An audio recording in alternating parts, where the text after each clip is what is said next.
कि आवे वाला समय की पवन सिंह बनी हन, इनकर इतना अच्छा आवाज बा। नमस्ते प्रणाम भाई लोग, हम मनीष प्रताप। भाई लोग, भोजपुरी में एगो बहुत बढ़िया कलाकार एगो नया उभरत रहन, प्रिंस सिंह टिंकू, जेकर एगो गाना बड़ुए शेर के शेरनी बनबू का, बहुत ज्यादा वायरल होता।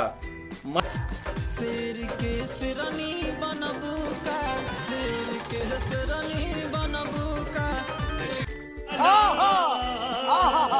माइलोडी म्यूजिक जंक्शन चैनल पे ई गाना आइल बा, बहुत ज्यादा वायरल होता। और एगो उनकर गाना आइल बा देवी गीत ओढ़ौल, उहो गाना बहुत बढ़िया बा।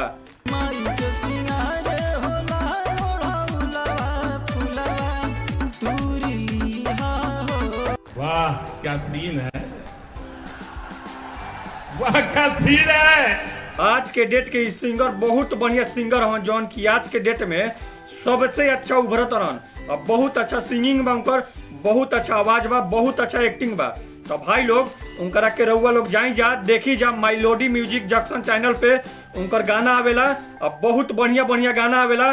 उ नया बहुत बढ़िया सिंगर बन, जौन उभरते हुए बहुत बढ़िया सिंगर। मजा आया।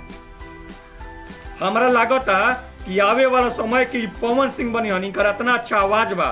तो भाई लोग, इनकरा के रउआ लोग सपोर्ट करी जा और इनकरा के आगे बढ़ाई जा। तो भाई लोग, ये वीडियो अच्छा लगे तो लाइक करी, शेयर करी, सब्सक्राइब करी। जय हिंद, जय भारत।